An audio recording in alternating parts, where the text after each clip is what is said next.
Hello and welcome to another episode of Weapons and Warfare. For Straight Arrow News, I'm your host, Ryan Robertson.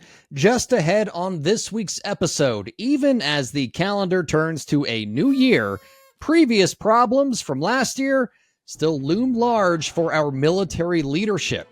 This week, hear from a panel of four-star generals on the dangers Americans face as 2024 turns into 2025. Plus, leaning on artificial intelligence to provide a virtual dome of protection for troops on the ground. See why Axon Vision's AI-driven counter-UAV technology is our weapon of the week. But first, here are some headlines you may have missed. Talk about ending the year with a bang. On December 31st, guided missile destroyers from the U.S. Navy's Harry S. Truman Carrier Strike Group launched Tomahawk land attack cruise missiles at Iranian-backed Houthi command and control, weapon production, and storage facilities in Yemen. The strikes all happened in U.S. Central Command's area of responsibility in the Red Sea. The DoD said the strikes were a response to escalating Houthi threats in the region, including attacks on shipping routes and allies. Those officials said the operation highlights the U.S. commitment to maintaining stability and protecting international maritime lanes from disruptions caused by Houthi-aligned forces. The U.S. Marine Corps Commandant is warning Congress's inability to pass a defense budget means the Corps will end the fiscal year undermanned. Speaking at the Reagan National Security Forum earlier this month, General Eric Smith talked about the damage another continuing resolution would have on the Marines' re-enlistment efforts. We have Marines who have stepped up to re-enlist. We've offered them bonuses to re-enlist. They've said, okay, we're in, we're going to re-enlist for 4 years, and they expect to have that promise completed. Their families expect to have that promise completed. And when it's not, then they tend to look elsewhere. And the one thing that we can't buy back is manpower. General Smith went on to say that number could eventually mean the loss of 3,000 to 4,000 Marines. That's the equivalent of an infantry regiment. The current continuing resolution expires March 31st. The last time Congress completed the appropriations process on time was 1996, when 12 Monkeys and Toy Story were still in theaters. Staying in D.C., earlier this month, President Biden bestowed the Medal of Honor posthumously to 6 men and 1 living recipient during a White House ceremony. 5 of the honorees were recognized for their efforts in the Korean War, and 2 for their actions in the Vietnam War, including the only living recipient, Army Specialist 4th Class Kenneth David. Heroes of different ranks, different positions, and even different generations. But heroes who all went above and beyond the call of duty. Heroes who all deserve our nation's highest and oldest military recognition, the Medal of Honor. Army General Richard Cavazos, Corporal Fred McGee, Private First Class Wataru Nakamura, PFC Charles Johnson, and Private Bruno Orig were posthumously honored for their heroic actions during the Korean War, while the late Captain Hugh Nelson Jr. was recognized with Specialist David for their heroic actions during the Vietnam War. For many of us, a new year can feel like a new start, a reset on the things we can control. And while that's true for some things, the hard fact is many of the problems that existed in 2024 will most likely remain as we start another trip around the sun. That's particularly true for our national defense, especially as each branch of the DoD works to modernize its forces. During the AFA Airspace and Cyber Conference last fall, the commanders of NORAD, U.S. Cyber Command, U.S. Space Command, and U.S. Transportation Command gathered to talk about some of the dangers we currently face. And that's the subject of this week's Debrief. As 2025 begins, America's national defense faces an array of evolving threats. from rising tensions with China and Russia to the challenges posed by non-state actors. There's no shortage of problems. As the commander of NORAD, General Greg Gayo explains, these once regional threats are now global concerns. What we face today is a variety of threats in all domains from multiple adversaries and from all avenues of approach, not just from the north. And these threats can threaten us from much further away than, even just a couple of years ago. It's that kind of reach that has the attention of former U.S. transportation boss, the newly retired General Jackie Van Ovost, who cites cyber vulnerabilities both home and abroad. What we're talking about is winning without fighting. Sound familiar? They're doing that every day. And then finally, we talk about the long-range threat. The long-range threat to mobility missions specifically designed to touch us. And these are the risks we see playing out today on an active basis around the globe. As far as who stands as America's biggest threats across all spectrums, the panel was very pointed in their assessment of the People's Republic of China. Not only is the PRC heavily invested in a military buildup, they are intensely focused on cyber warfare. General Timothy Ha is the commander of U.S. Cyber Command. He says the PRC is conducting a multi-pronged offensive. We want to expose this threat. First is where PRC has been targeting the intellectual property of our industry, which is really the foundation of our economy and the underpinnings of our department's security. Also, how they look at over time, the critical infrastructure of the United States. We've exposed how they target our critical infrastructure and what that means for us as a nation, that we have a competitor that is willing to use those type of tactics to target not only the department, but our citizens. And those are just the threats here on terra firma. As U.S. Space Command's top boss, General Stephen Whiting, explains, the U.S. is also working to defend the nation from threats that may not necessarily be land-based, as both China and Russia continue to work on ways to disrupt America's space-based communication system. And they aren't stopping there. The PRC in particular has gone to space for the same advantages that we have, not because it's cool, I mean it is, but that is not why they've gone to space. It's to give themselves the ability to operate on ocean-wide, on continental-wide, on global scales. And so they have gone to space to enable their Air Force, their Army, their Navy, their Marine Corps to be more precise, more lethal, and more far-ranging. And we've got to deal with that fact to make sure that we help protect the joint force from the space-enabled attack of others. Another area of growing concern for U.S. military leadership, the Arctic. Russia and China are working together like they never have before, and that demands America's attention. In fact, the two adversaries even exercised together in the Bering Strait in the summer of 2023. But it shows on a daily basis that the Arctic is an area where a number of nations are showing interest, not only for military purposes, but also for scientific purposes.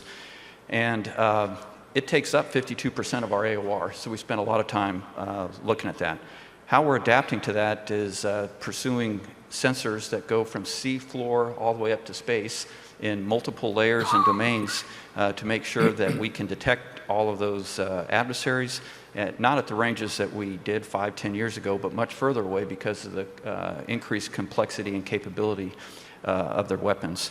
A capability that the generals pointed out will only continue to grow. And while those charged with defending the U.S. may not have all the answers they're looking for yet, they do say they think they're on the right track. And they acknowledge prioritizing investments in secure communications and accelerating the adoption of artificial intelligence within U.S. Cyber Command and its components will enhance both cybersecurity and their ability to respond to AI-enabled cyber attacks. Serving you clarity through context, our mission at SAN is to deliver the news straight down the middle. We're different from mainstream media because we spotlight distorted headlines and show you how to do it too. Discover stories that right and left-leaning outlets are choosing not to cover by using our Media Mist tool. Download the SAN app and turn on notifications to have straight facts delivered right to your phone or tablet, and get straight facts anytime at SAN.com. Spend almost any time on social media, and it's easy to find examples of Ukrainian drones inflicting damage on Russian troops and equipment.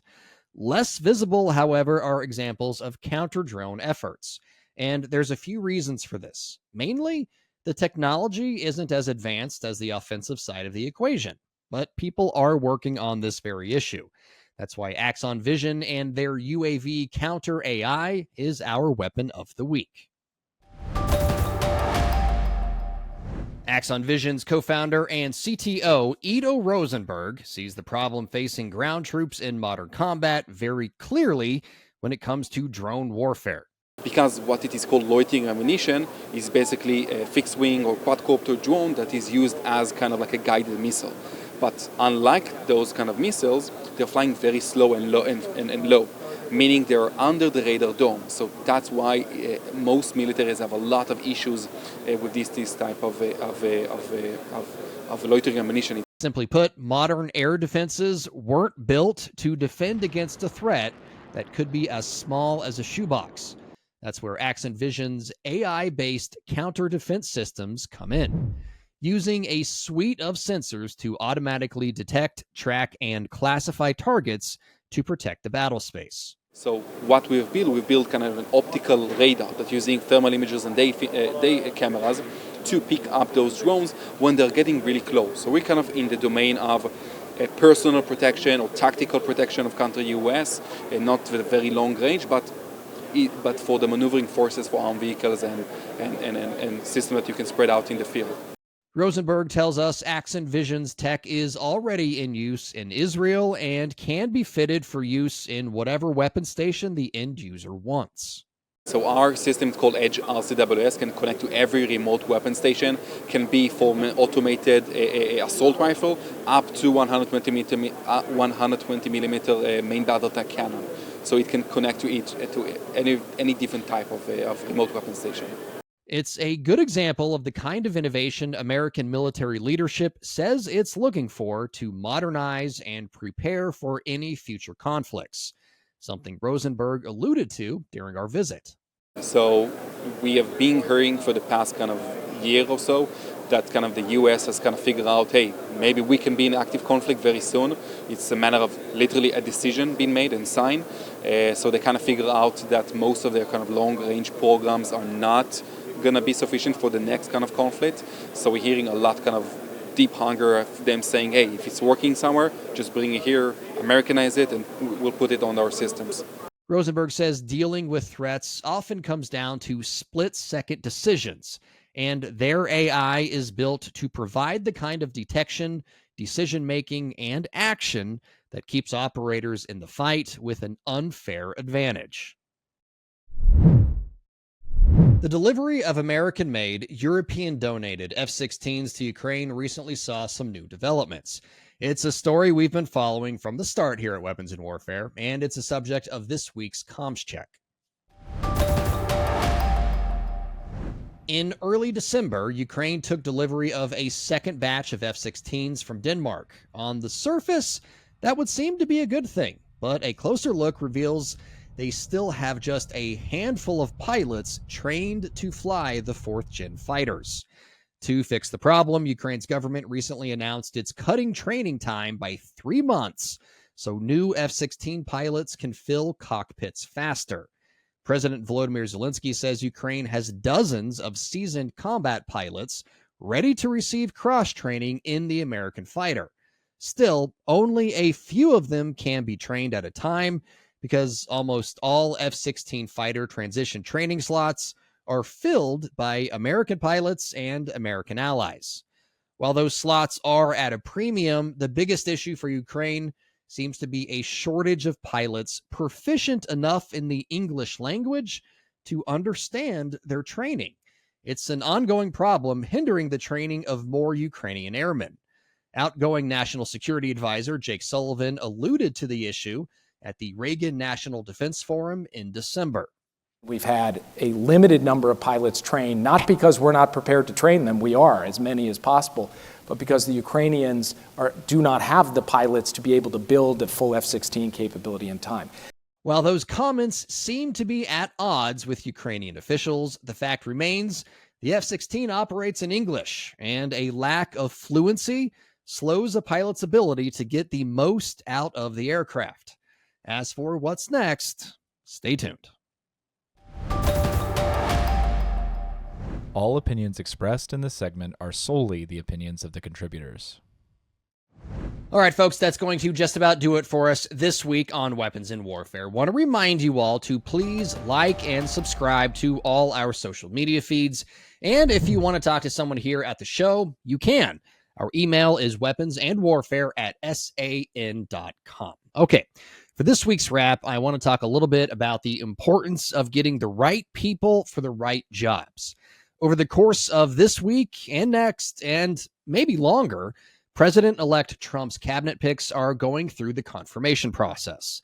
Among them, Pete Hegseth for Secretary of Defense and Tulsi Gabbard for Director of National Intelligence. They both come with some serious baggage, and I don't have time to go into everything, but that baggage may ultimately prevent them from serving on Trump's cabinet. Let's start with Pete Hegseth.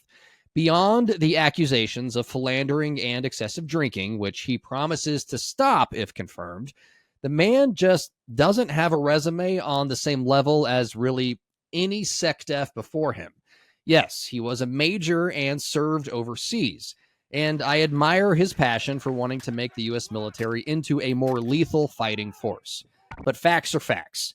The highest rank he achieved in the military was that of a major. The most soldiers a major would command in the Army would be a battalion, or around 1,000. The Pentagon employs more than 2 million people. That's leadership on another level, and it's not really clear how much budget experience he got hosting the weekend morning show on Fox News. Then there's Tulsi Gabbard, the one-time Democrat who also is a staunch defender of Bashar al-Assad, the brutal dictator and Putin puppet who used chemical weapons on his own people, among the other atrocities he committed. While I wouldn't go so far as to call Gabbard compromised like some in Congress have, she does have a tendency to use the same lines as Russian propagandists. She also falls hard for internet conspiracy theories, and while she's not the only politician or media figure to do so, I'd prefer it if the head of U.S. National Intelligence didn't. Look, I understand the appeal President Trump has to his supporters. He bucks trends. He doesn't play by the established rules. And after decades of stagnant leadership in D.C., I understand. In fact, maybe I overstand. But we were told by President Trump the American people deserve to have the best running the most important organizations. So when it comes to Pete Hegseth and Tulsi Gabbard, let's just say, President Trump, I think you can find better picks. For senior producer Brett Baker, video editor Brian Spencer, and graphics artist Dakota Patillo, I'm Ryan Robertson with Straight Arrow News, signing off.